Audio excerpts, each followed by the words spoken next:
No se asuste con lo que oiga a continuación. Es el eco del pasado cuando empezaron las emisiones de Radio Sefarad a finales de enero del 2004 y cuyos informativos semanales hemos reunido para revivir lo que entonces pasaba desde la perspectiva de nuestro tiempo.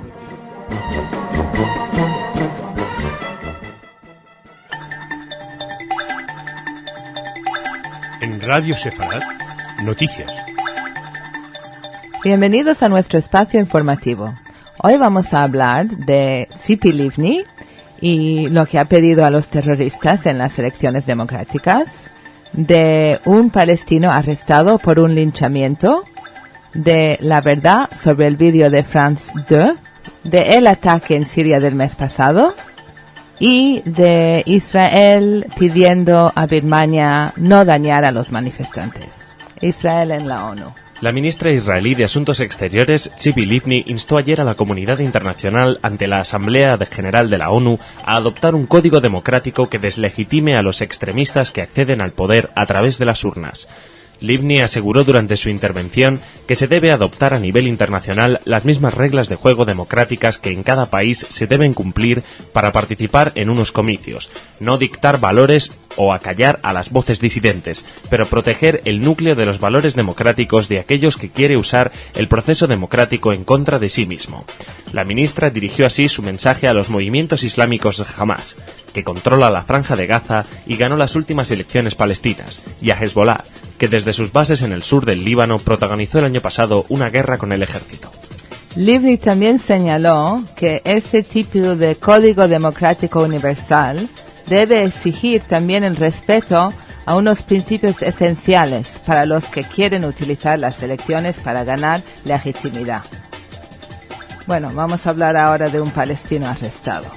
Según la agencia informativa Associated Press, el ejército israelí, que arrestó la semana pasada a Ayman Saban, un palestino acusado de haber participado en el linchamiento de 2 reservistas israelíes en el año 2000. Este incidente se convirtió en una imagen icónica de la violencia y el odio al comienzo del segundo levantamiento palestino.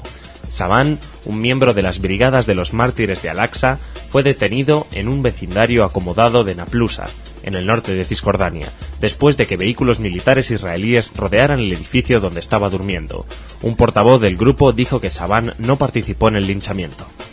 Bueno, recordamos el ataque a estos reservistas israelíes que sucedió en Cisjordania, en Ramallah, durante las primeras semanas del levantamiento palestino de la Intifada. Los 2 soldados, que se llamaban Vadim Norjitz, de 33 años, y Yossi Abrahami, de 38, iban hacia su base militar y al tomar el camino equivocado terminaron en Ramallah, fueron arrestados y al final fueron tirados por una ventana de una comisaría y ahorcados.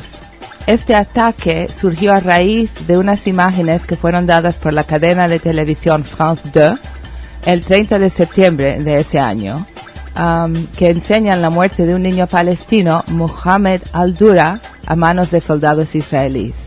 Estas imágenes, que fueron muy fuertes, fueron enseñadas en todo el mundo y a cualquier ocasión. Por ejemplo, en el vídeo que hizo Al-Qaeda de la decapitación del periodista norteamericano Daniel Pearl en 2002. A la época, el ejército israelí tomó responsabilidad por la muerte del niño, pero ahora se sabe que este vídeo fue un montaje. Bueno, el niño se llamaba Mohamed Al-Dura. Según la agencia EFE y otras fuentes informativas, el director de la oficina israelí de prensa, Dani Siman, afirmó que el vídeo del canal France 2, que registra la muerte en Gaza del niño palestino Mohamed Al-Dura durante un tiroteo del ejército israelí en septiembre del año 2000, es un montaje. Siman dijo que basaba sus conclusiones en la investigación llevada a cabo por Israel, que incluyó testimonios de expertos médicos y forenses, quienes determinaron que la estación de televisión fabricó un montaje de los eventos, el cual desafiaba las leyes de la física. Siman añadió que Israel fue acusado de asesinar a un niño, y dentro del mundo árabe su imagen se ha fijado como un símbolo de la brutalidad del Estado sionista. Pues sí, este vídeo ha causado mucho daño a la imagen de Israel y al final, con todas las investigaciones, se ha dado cuenta que no solo ha sido un montaje, sino que el niño parece que no murió y que otras películas tomadas al mismo tiempo por otras agencias no enseñan nada de lo que supuestamente pasó. Y el mes pasado una corte de Francia ordenó que France 2 tuviera que difundir las imágenes no editadas del incidente de Al-Dura para la investigación. Ahora pasamos a Siria. Según varias agencias informativas y después de casi un mes de silencio oficial, Israel confirmó ayer que su fuerza aérea llevó a cabo un ataque dentro del territorio sirio el 6 de septiembre. Hasta ahora Israel había declinado confirmar o negar cualquier ataque aéreo, aunque el incidente fue públicamente comunicado por Siria y por funcionarios occidentales. Aunque representantes del gobierno israelí dijeron que el ataque aéreo tuvo lugar en el interior de Siria el mes pasado, censores militares continuaron restringiendo otros detalles sobre el incidente, como el objetivo y qué tipo de fuerzas tomaron parte de aquel ataque. Sí, todavía no está nada claro. Damasco solo dice que Israel bombardeó un área vacía después de que los sistemas de defensa confrontaron a una aeronave, y diplomáticos en Damasco dijeron que al menos 4 aviones de guerra israelíes se adentraron en territorio sirio durante la operación, pero por lo menos admiten que hubo una operación. Vamos a pasar a Myanmar, la antigua Birmania. Según la agencia EFE, Israel ha expresado al gobierno de Myanmar, la antigua Birmania, su preocupación sobre la situación en este país asiático y ha pedido a la junta militar que ejerza contención a la hora de aplacar a los manifestantes contra ese régimen. El portavoz del Ministerio Israelí de Asuntos Exteriores, Mark Regev, explicó que se ha convocado al embajador de Birmania en Israel esta semana para pedir explicaciones sobre las manifestaciones en las que murieron al menos 16 personas en Rangún, entre ellas 2 extranjeros y varios monjes. Hasta la fecha, Israel se ha abstenido de comentar la situación en Myanmar. Bueno, si echamos una mirada histórica, vemos que la antigua Birmania también obtuvo su independencia en 1948, el mismo año que Israel, y que también fue en territorios antiguamente controlados por el Reino Unido. Birmania fue además el primer país del sudeste asiático que reconoció a Israel y que estableció relaciones diplomáticas con este país. Y hay más historia. En 1961, David Ben-Gurion visitó Birmania e incluso pasó algún tiempo en un monasterio budista en ese país. La democracia acabó en Birmania en 1962 con un golpe de estado militar. Y desde entonces el país es gobernado por una junta. Pero un exfuncionario de las Fuerzas Armadas de Israel ha revelado que en 1967 los dos países tenían acuerdos de armas y relaciones militares, e Israel incluso vendió a Birma 30 aviones Spitfire y entrenó a técnicos birmanos. Las Fuerzas Armadas israelíes incluso enviaron un agregado militar a Rangún, que posteriormente fue renombrado como Yangon. Pero en 1967, después de la Guerra de los 6 días, las relaciones entre los dos países ya no eran tan buenas, y en 1989 Birmania fue renombrada Myanmar. Israel desde entonces niega completamente haber vendido armas al actual Myanmar. Y ahora vamos a las noticias culturales con Jorge. ¡Vámonos!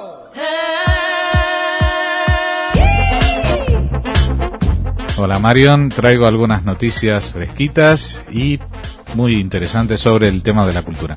Primero, si no te importa, voy a empezar con algo de mi tierra de Argentina, porque han inaugurado un museo judío en la ciudad de Concordia, que es en la provincia de Entre Ríos.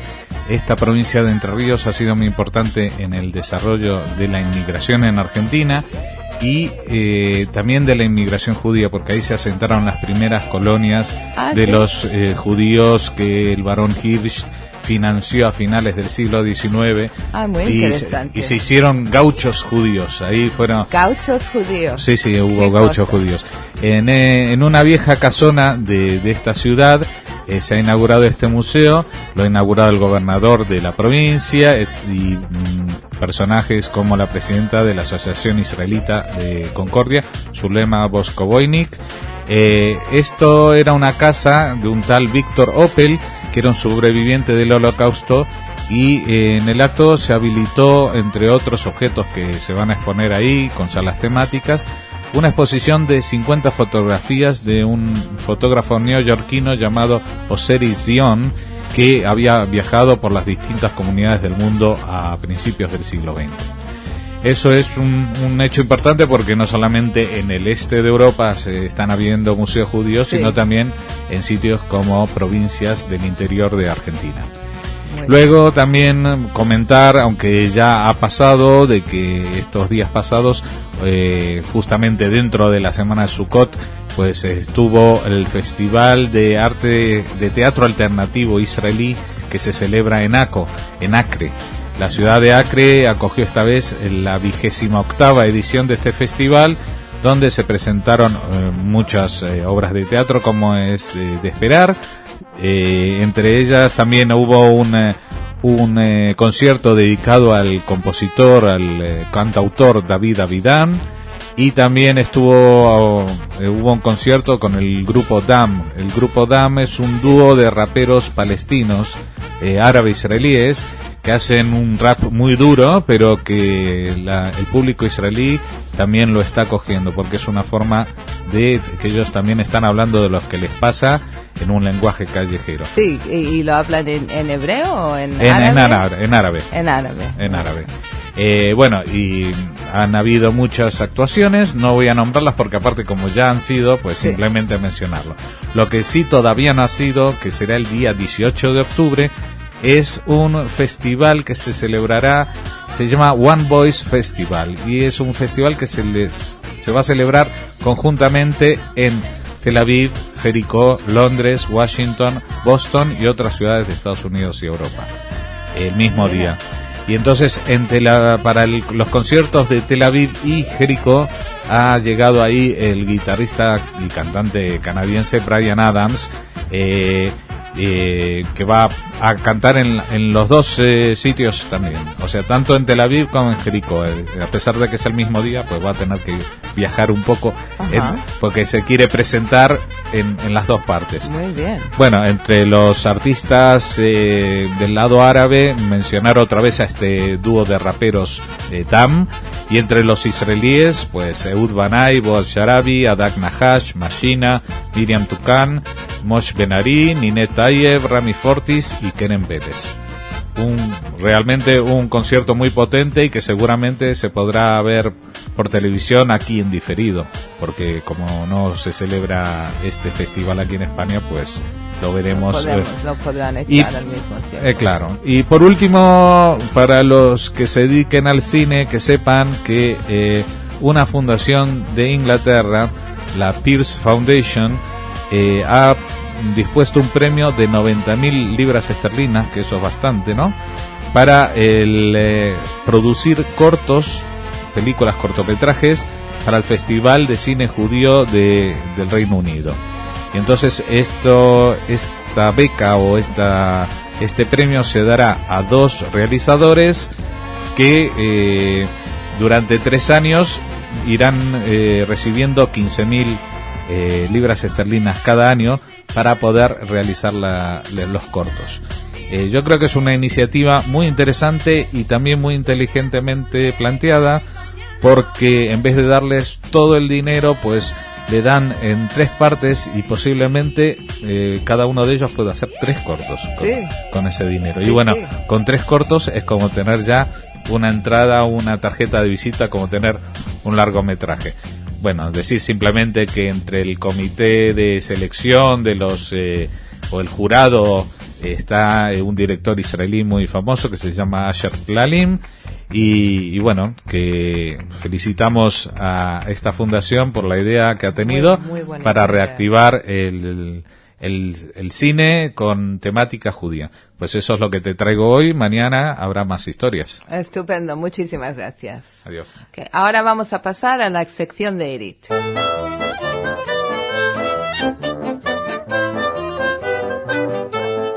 Hola, Edith. Hola, Moadim Nesimcha. Moadim Nesimcha, ¿qué tienes para nosotros hoy? Tenemos un festival internacional de Yafo para teatro de niños. En el Teatro Árabe Hebreo, en Yafo, ya están calentando motores para la apertura del Festival Internacional del Teatro de Niños en el 4 de octubre. Los espectadores serán niños judíos y árabes, pero los mismos espectáculos tendrán representantes de todo el mundo, españoles, belgas y chipriotas. Si esto suena como una conferencia de paz, dicen los organizadores que lo más importante es que los niños disfruten. No hay nada más emocionante que ver estos niños sentados juntos viendo las obras, comenta uno de los directores del Teatro Árabe Hebreo, Igal Alzareti. El teatro sirve de puente, no hay que hablar de política ni de convivencia. Los árabes de Yafo están aislados. Ellos no van a los teatros Cameri ni a Bima. ¿Cómo se dirige uno a un público formado de dos? El director artístico del festival, Norman Issa, encontró una solución muy creativa. Presenta una obra en arameo. Lo decidimos porque en hebreo los árabes no entienden y los judíos no lo entenderían en árabe.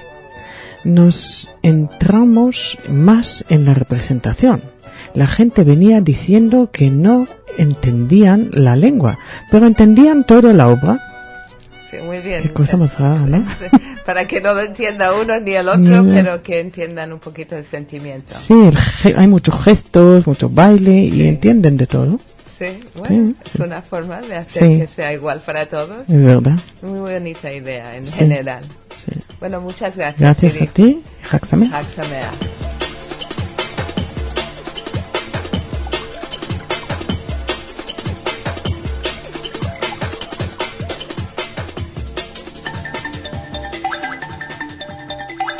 En Radio Sefarad, noticias. Bienvenidos a nuestro espacio informativo. Israel y Palestina siguen siendo nuestro tema de conversación y de información. Hablaremos de ello, hablaremos también de Turquía, hablaremos de los judíos que han lamentado ante el Papa el antisemitismo de Irán, y no solamente de Irán, sino también de Radio María, la radio polaca, y también del fundador de una web nazi que ha sido condenado, pero no irá a la cárcel en Galicia, esto aquí en España. Haciéndose eco de una noticia publicada por el diario palestino editado en Londres, Al-Quds Al-Arabi, varias agencias informaban ayer de que israelíes y palestinos han decidido incluir una cláusula en el futuro acuerdo de paz, según la cual el monte del templo o explanada de las mezquitas y otras partes de la ciudad vieja de Jerusalén estarán bajo el control de Jordania. Según el mismo diario, el presidente palestino Mahmoud Abbas y el primer ministro israelí Ehud Olmert habrían llegado a este acuerdo la semana pasada en Jerusalén y habrían acordado además que los residentes árabes en la ciudad vieja reciban la ciudadanía jordana. Esta información aparece un día después de que el viceprimer ministro israelí Haim Ramon afirmara que Abbas y Olmert discutirán sobre el estatus de Jerusalén en la conferencia internacional convocada por Estados Unidos en noviembre. Bueno, como siempre, estas noticias hay que tomarlas con pinzas porque sale información de posibles acuerdos a los que se habría llegado, pero los protagonistas de estos posibles acuerdos los niegan, los desmienten. Así que realmente no sabemos exactamente qué. Hay mucha confusión, muchas noticias que surgen respecto a esta cumbre de Estados Unidos en noviembre, pero lo cierto es que gente como Ehud Olmert quieren que las expectativas sean las menos posibles por si acaso hay algún problema, que luego la decepción no sea mayor. Israel estaría supuestamente interesado en ceder el control de los barrios árabes de Jerusalén a la autoridad palestina, y no se precisaba en esta noticia de Al-Quds si Israel mantendría el control sobre los lugares sagrados judíos de la ciudad vieja. Dirían que al parecer Jordania sería el guardián de los lugares santos musulmanes en Jerusalén, y los detalles, la aplicación del plan, serían supervisados por Jordania, Israel, Egipto, la autoridad palestina y la Organización de Naciones Unidas. Sin embargo, como les decía, hay que tomarlo con pinzas. En un comunicado de las facciones de la izquierda palestina, un comunicado conjunto, advertían ayer del riesgo que encierra la próxima conferencia de paz y decían que está condenada como máximo a lograr pequeños avances. Pero bueno, ya casi un pequeño avance sería un gran paso, porque es una zona en la que realmente últimamente no hemos escuchado ni siquiera pequeños avances. El comunicado arremete además contra la posibilidad de un Estado palestino con fronteras temporales, contra la ausencia de referencia al derecho de retorno de los refugiados o sobre el futuro de Jerusalén, con lo cual no se mueve ni un ápice de las exigencias previas a las conversaciones entre Abbas y Olmert, y esto es lo que más los desalienta ante la expectativa de esta supuesta conferencia internacional convocada por Estados Unidos. Otro país con el que también quiere participar en los intentos de paz es Turquía. Según la agencia EFE, el ministro de Asuntos Exteriores de Turquía, Ali Babaka, en una visita el domingo a Jerusalén procedente de Damasco, exhortó a Israel a resolver su conflicto con Siria por la vía del diálogo, porque según dijo, la región vive momentos muy peligrosos. Babaka aseguró que instó a los dirigentes sirios a tomar parte en la Conferencia Internacional de Paz de Estados Unidos, porque en su opinión los sirios también están interesados en que se traten los asuntos entre Israel y Siria. El ministro turco se entrevistó a su llegada con el presidente israelí Simón Peres, quien se mostró reacio a la posibilidad de negociar con Siria, aduciendo que Damasco tiene un doble juego. Según decía Simón Peres, el presidente israelí, mientras aseguran los sirios que desean la paz, por otro lado fortalecen el terrorismo mundial y se convierten en un satélite de Irán. Las relaciones con Siria son tensas, venimos hablando de ello aquí desde hace mucho tiempo también, pero también es cierto que venimos hablando de supuestos encuentros, supuestas conversaciones bajo la mesa de las que nos informa. Y también recordarán aquel bombardeo estrella, pero misterioso a la vez, según la cual la fuerza israelí habría bombardeado instalaciones de armas no convencionales, posiblemente nucleares, que Siria desarrolla con la ayuda de Corea del Norte. Así decían algunas noticias. Otros mencionaban la posibilidad de que un convoy con armas para Hezbollah hubiera sido bombardeado. En fin, no se tenía exactamente claro qué era, pero lo cierto es que era un verdadero peligro. Por cierto, hablando de otro país, en este caso Turquía es un país con quien hay relaciones, un país amigo. Un país con quien no hay relaciones es Pakistán. Sin embargo, curiosamente, el presidente israelí envió al general Pervez Musharraf una carta para felicitarle por su victoria en el proceso de elección para la presidencia pakistaní. Así lo informó ayer la oficina del presidente. La carta de Pérez a Musharraf decía que, aunque no tienen relaciones formales, a Pérez le gustaría enviar sus mejores deseos por su elección como presidente de Pakistán para un segundo mandato. Es un gesto sorprendente, entre otras cosas, porque Israel y Pakistán no tienen relaciones diplomáticas formales. Veremos qué sucede. Seguimos, vamos a cambiar de tema, nos vamos de Oriente Medio, vamos a hablarles de Radio María. Bueno, sí, vamos a seguir hablando de Irán, ¿por qué no? Vamos a hablar de antisemitismo. Según la agencia France Press, el nuevo presidente del Congreso Judío Mundial, Ron Lauder, fue recibido este lunes en el Vaticano por el Papa Benedicto XVI, a quien manifestó su preocupación por el antisemitismo de Irán y el de la emisora católica polaca Radio María. El Papa también se mostró inquieto por el anuncio del presidente Mahmoud Ahmadinejad de que la lucha no se detendrá hasta liberar toda Palestina, a la vez que volvió a poner en duda el alcance del Holocausto. Benedicto XVI también se comprometió a que las iglesias sean mucho más sensibles ante el fenómeno del antisemitismo. Mucho más sensibles al fenómeno del antisemitismo. También se habló precisamente entonces de Radio María y de las declaraciones antisemitas del ultraconservador polaco Tadeusz Rydzyk, que es el propietario de dicha radio, y el padre Rydzyk, que es conocido por sus diatribas antisemitas, fue, sin embargo, pese a las declaraciones de Benedicto XVI, recibido en agosto pasado, y el Vaticano tuvo que precisar en ese momento que la reunión no implicaba ningún cambio en su posición, en la posición de la Santa Sede sobre las relaciones entre católicos y judíos. De hecho, Benedicto XVI se ha mostrado, es el primer papa de la época después del Holocausto, el primer papa alemán, y bueno, se ha mostrado muy sensible ante el tema del Holocausto. Viajó a Auschwitz en 2006, rindió homenaje en septiembre pasado a las víctimas del Holocausto en Viena. Sin embargo, recibió al director de Radio María y esto ha molestado, y bueno, Lauder por su parte invitó al Papa que visite los Estados Unidos en la primavera del 2008 en ocasión de la próxima Asamblea General de las Naciones Unidas, y que participe en un evento conjunto para mostrar la sólida cooperación existente entre las dos religiones. Y vámonos ahora a Galicia. Según el periódico La Voz de Galicia, el pontevedrés César Fernández, primer gallego juzgado por negar el Holocausto, no irá a prisión, a pesar de ser el creador y fundador de una página web cerrada en el año 2006 que servía de canal de difusión de las tesis racistas en contra de judíos, negros, gitanos e indios de una organización denominada Resistencia Aria. Fernández, que se enfrentaba a una pena de 3 años y medio de prisión, fue condenado a 2 años, pero se llegó a un acuerdo de conformidad en el que no tendrá que ingresar en la cárcel. El juez dictaminó que se procederá a la destrucción de todo el material informático intervenido, relacionado con la puesta en marcha y mantenimiento de la web nazi.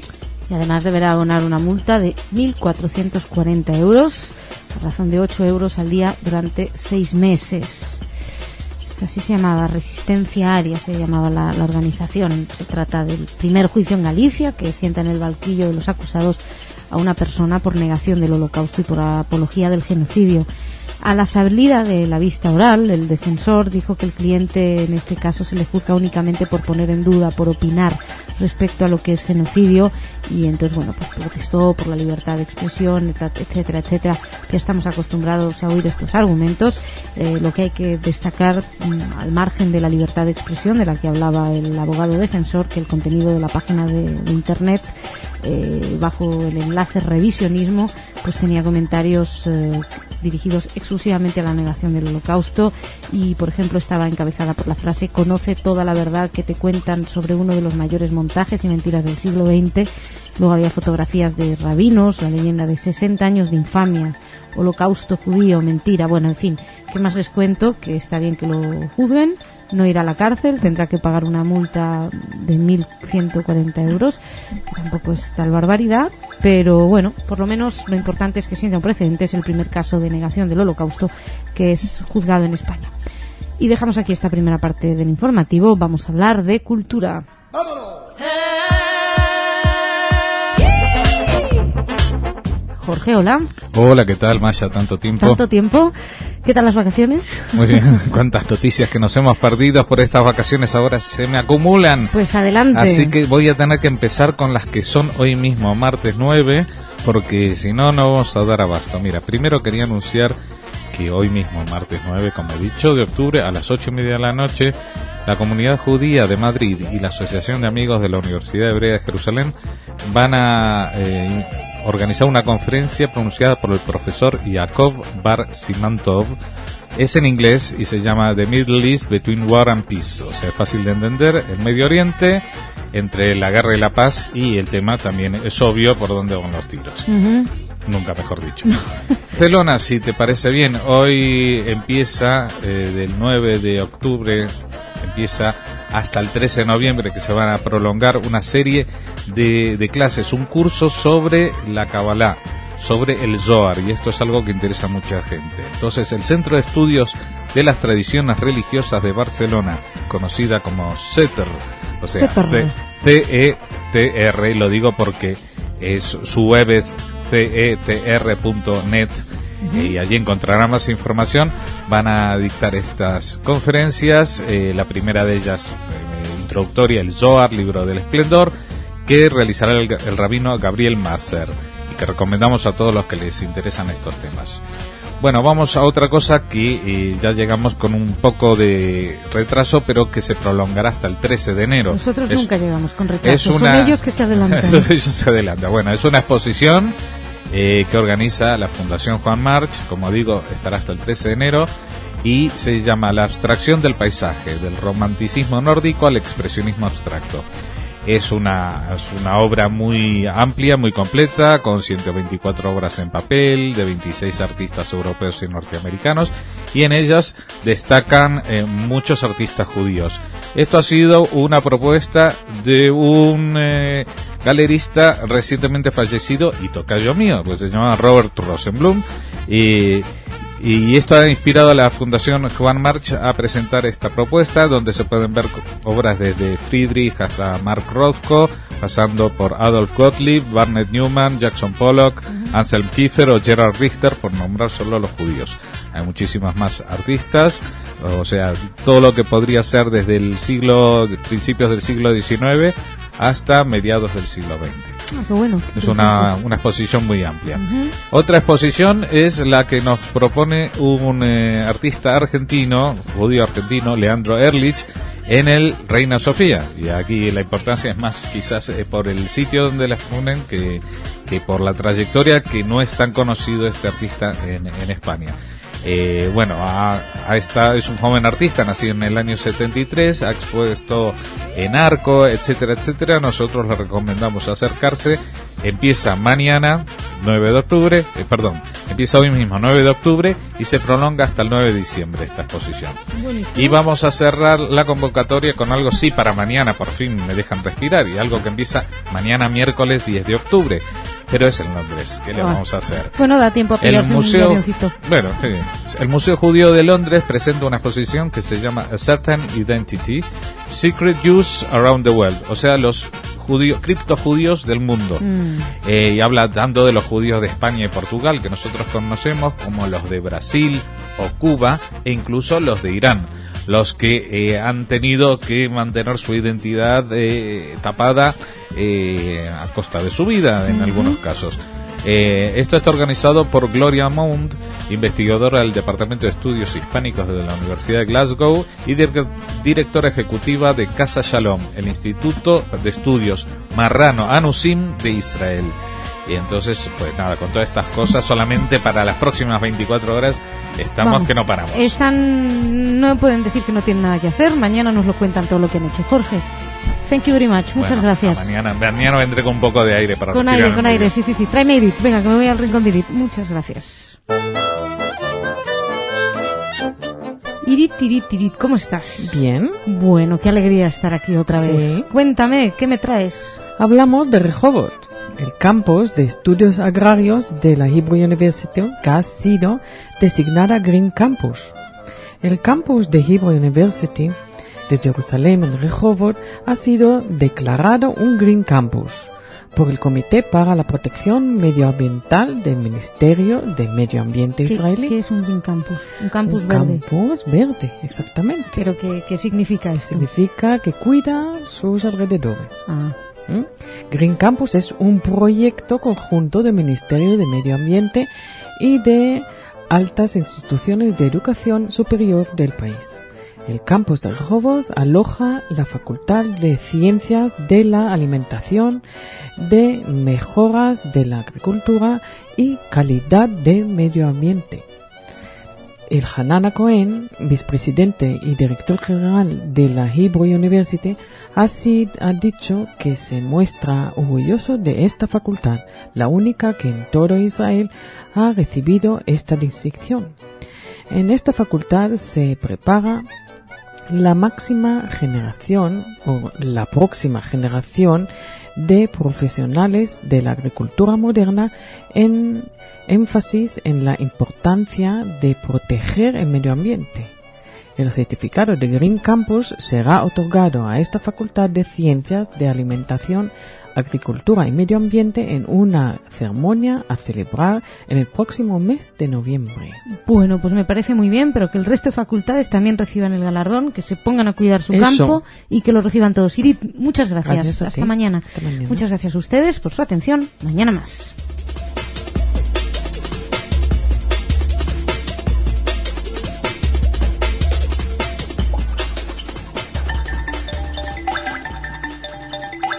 En Radio Sefarad, noticias.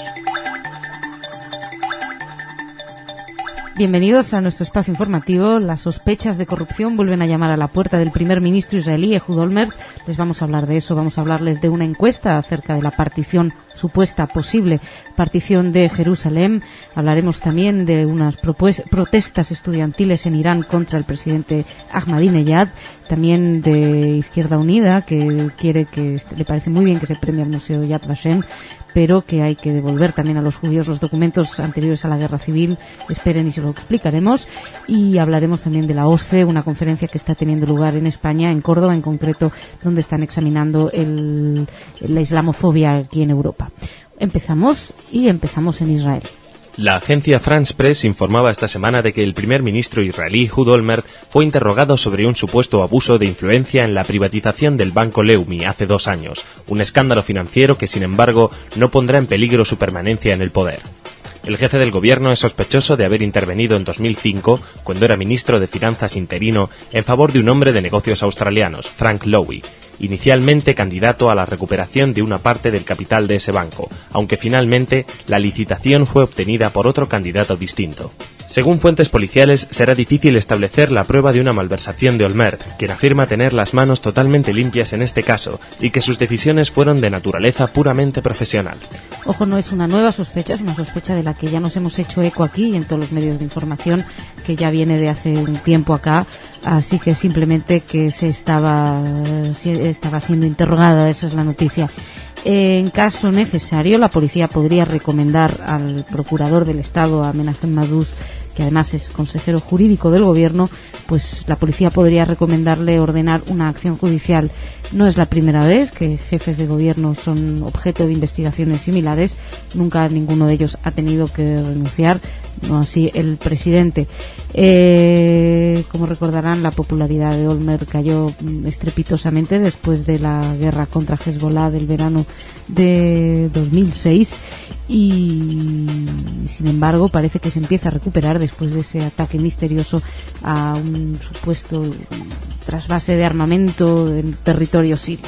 Bueno, seguimos. Les vamos a hablar, recuerdan, estamos hablando de la conferencia de paz que tendrá lugar en noviembre en los Estados Unidos, donde uno de los temas que se tratará sin duda alguna será Jerusalén. Llevamos unas semanas escuchando supuestas posibilidades de repartir Jerusalén. Sobre esto se ha consultado a los israelíes.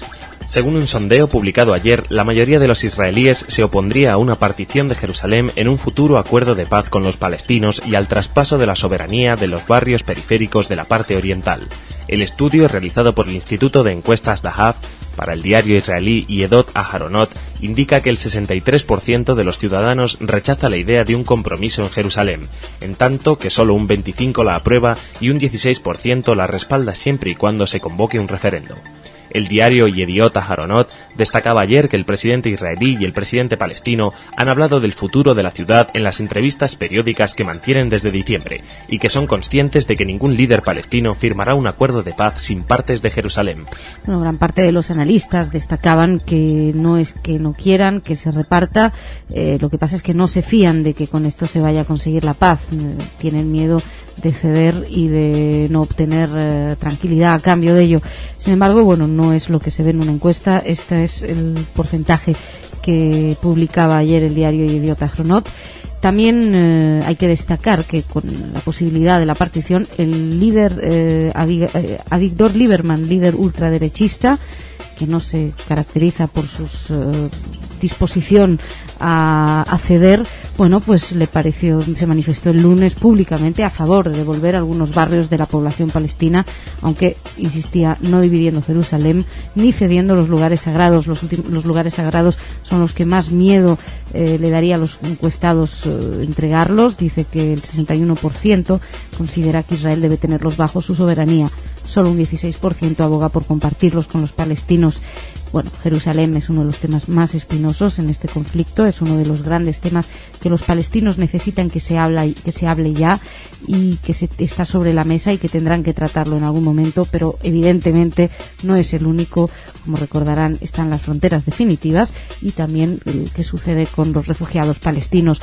Todo esto se tiene que hablar en noviembre y por mucho que se están reuniendo Olmert y Abbas, no da la sensación de que estén avanzando. Ellos supuestamente estarían buscando un acuerdo, un principio de acuerdo para llegar a la cumbre de noviembre no con las manos vacías, sino con parte del trabajo hecho, cosa que al parecer también habría pedido el presidente norteamericano George Bush. Estaremos pendientes porque probablemente es una de las citas internacionales más importantes.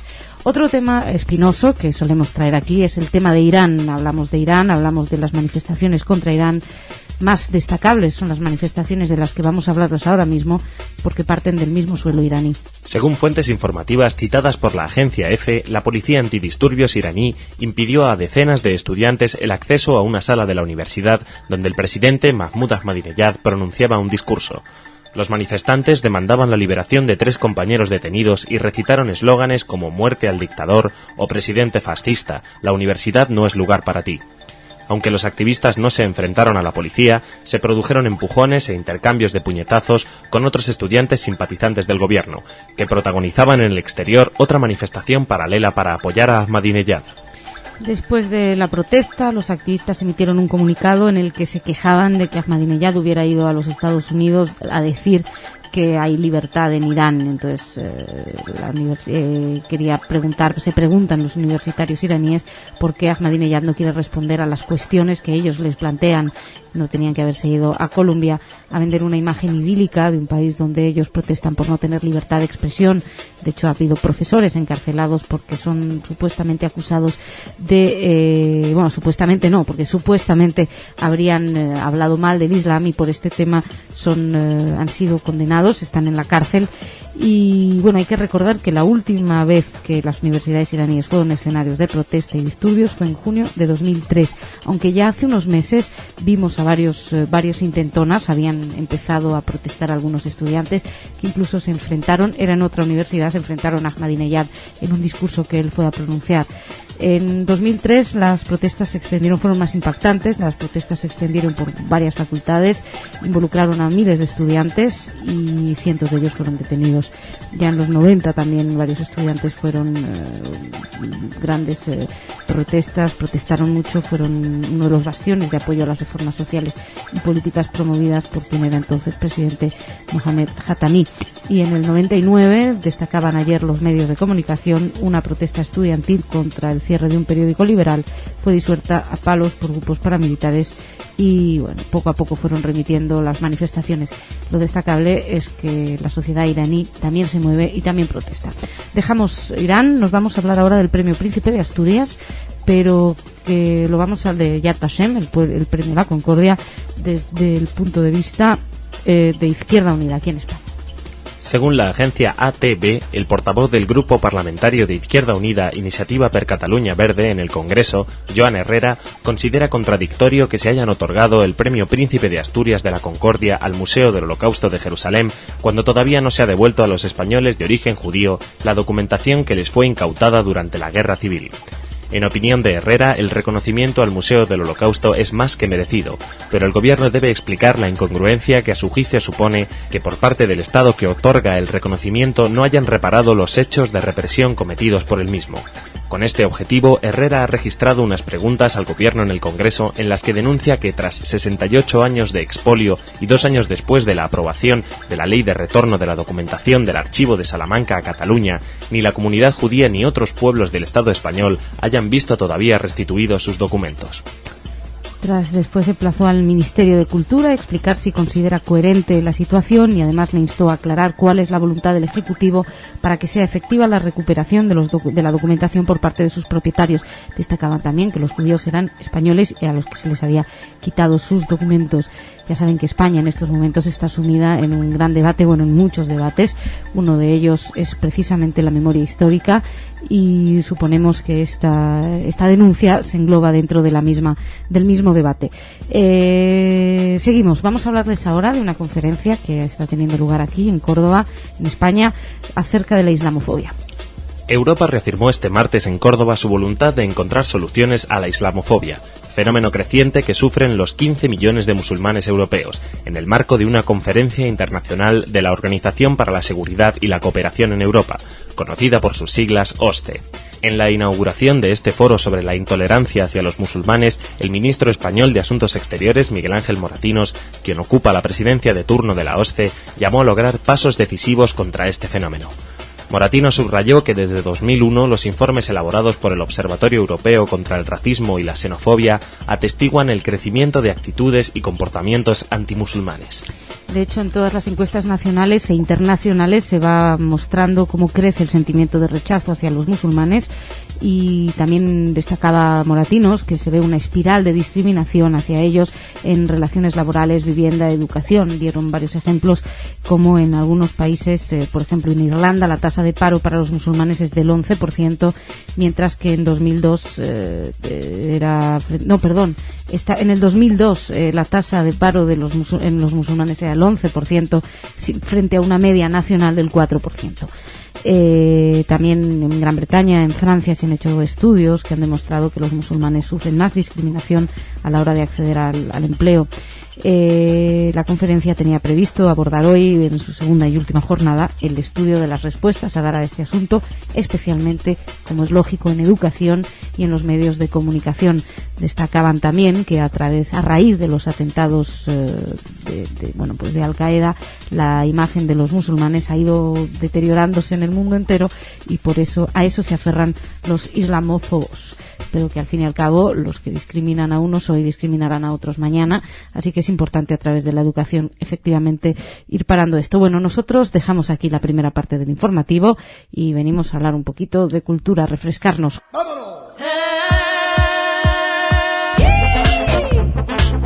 Jorge, ¿qué tal? ¿Qué me traes? Pues nada, mira, como antes hablabas de la memoria histórica que se trata de recuperar, nosotros vamos a hacer una pequeña memoria de los actos programados para esta semana. Vamos a empezar por Buenos Aires con dos conferencias interesantes. Una, hoy mismo, miércoles 10, Raíces y Vigencia de la Cultura Sefaradí. Esta es la primera parte que la profesora Alicia Benmergui va a pronunciar en el CIDICSEF, en la calle Salguero al 700, a las 7 de la tarde. Y el jueves 11, o sea mañana, el judaísmo europeo y los conflictos en el siglo de hierro, que también pronunciará la misma Alicia Benmergui, pero en este caso en el Departamento de Cultura de la AMIA, en la calle Pasteur. Pasamos a Barcelona. Hay un congreso sobre los judíos de lengua catalana. Empieza mañana 11 de octubre, finaliza el plazo. Mañana 11 de octubre finaliza el plazo de inscripción para este tercer congreso per a l'estudi dels jueus en territoris de lengua catalana. Esto está organizado por el Institut Privat d'Estudis Montjuïc. El congreso va a tener lugar en dos sitios, en Barcelona y en Perpiñán, en Francia, durante los días 15, 16, 17 y 18 de octubre. Y bueno, se van a hacer comunicaciones y conferencias que se centrarán en todos estos territorios de lengua catalana, tanto del lado español como del lado francés. Y una tercera noticia, que aunque pasó la semana pasada, va a tener una vigencia futura muy importante, y es algo que te tenía yo prometido, una noticia sobre Aragón. Hombre, Aragón vuelve, Aragón espacio separado. Qué bien me siento ahora. Pues mira, hay un pueblo que se llama El Frago, está en la zona que se denomina de las 5 villas, y han estrenado ahí o inaugurado un centro de interpretación dedicado a la escritura en piedra en el Aragón judío. ¡Qué cosa tan bonita! Eso es lo que se llama epigrafía hebrea medieval. Este centro se llama Rabbi Yom Tov porque este era un rabino que vivió en la zona en la Edad Media. Pues nada, se ha elegido la temática de la epigrafía del grabado en piedra porque en este pueblo se halla la más importante de todo Aragón, que además es significativa a nivel nacional. Eso lo ha dicho el coordinador de los contenidos de la muestra. Dicen que en el Frago hubo una judería muy importante en los siglos XIV y XV, y como sucede en otras ciudades de los alrededores, porque este museo se viene a sumar a uno que hay en Tarazona, muy cerca de allí, el Centro Mose de Portela, donde se repasa la importancia de la cultura judía en Aragón, y el museo temático La Espiral, espacio para el pensamiento de las culturas del Valle del Ebro, en Egea de los Caballeros también. Y dentro de poco habrá nuevos centros también en Aragón que se están previstos.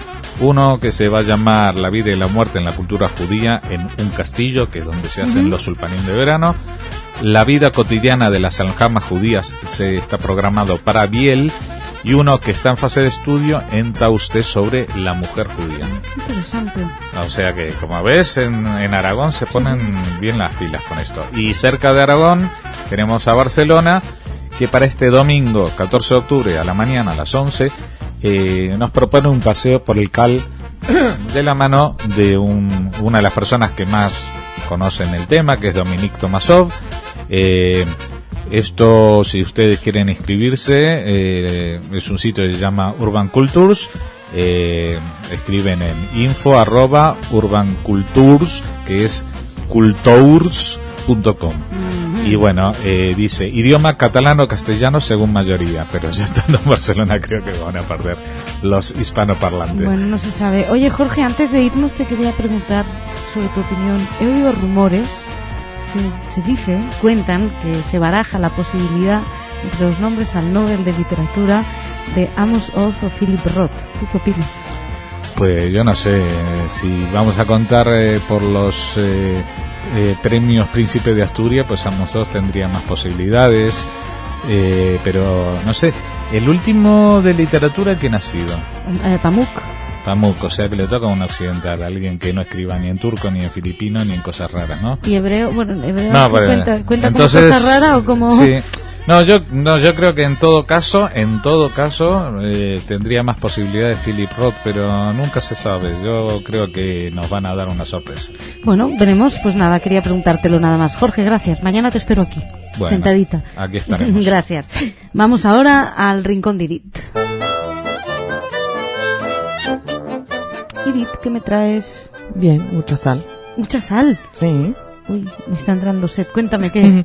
Investigadores de la Universidad Hebrea desarrollan un método que hace posible el crecimiento de plantas con condiciones de alta salinidad. Un método para incrementar la tolerancia de las plantas al exceso de sal ha sido desarrollado por investigadores de la Universidad Hebrea de Jerusalén. Este método evita la salinización del suelo, uno de los mayores problemas al que deben enfrentarse los cultivos hoy en día en todo el mundo, provocado en gran parte por la agricultura extensiva por la irrigación. La salinización provoca un déficit de agua en la planta, acompañado por una toxicidad de sodio y cloruro iónico, llevado de esta forma a un limitado crecimiento y a una reducción de la cosecha. Además, el exceso de sal tiene como consecuencia un exceso oxidativo secundario que en la mayor parte de las cosas lleva a la muerte de la planta. Gracias a su detallado estudio de laboratorio, el profesor Alex Levin y su asistente, el doctorante Yoram Leshem, del Departamento de Ciencias y Flora y Medio Ambiente del Instituto de Ciencias Naturales Alexander Zilberman de la Universidad Hebrea, se ha obtenido un nuevo mecanismo específico en el que las plantas luchan contra condiciones de alta salinidad. Basándose en estas condiciones y de medio ambiente, la implantación de técnicas de manipulación genética, Levin y Leshem lograron reducir el daño en la membrana de las plantas que se encuentran en condiciones de exceso salino. Estas plantas han sido manipuladas por los científicos, demostraron también tener mejor tolerancia salina. La investigación de Levin y Leshem, publicada recientemente en el PNAS, que es una revista que tiene que ver con esas cosas científicas en los Estados Unidos, no solo ha brindado nuevos conceptos en el entendimiento básico de la reacción de las plantas en condiciones de salinidad, sino que ofrece nuevos senderos a los agricultores para mejorar la tolerancia salina. Este hallazgo representa un gran avance científico que podrá traer grandes beneficios económicos y sociales a muchas naciones del mundo. Oh, qué interesante, Irit. Sí. Bueno, esto se puede relacionar también con una noticia que creo que vimos en las noticias de los lunes, y es que también investigadores israelíes habían descubierto que ciertas plantas las podían incluso regar con agua de sal. Sí, entonces esto si resisten, claro, con agua de mar, o sea, sí. Esto también puede ser interesante para el hecho del agua, no despilfarrar el agua dulce, que es tan difícil es un bien tan preciado. Ahí. Así que nada, bueno, Irit, oye, que gracias, que muchas gracias, que mañana más, ¿sí? Perfecto, muchas gracias a ustedes también por su atención, nos esperamos mañana.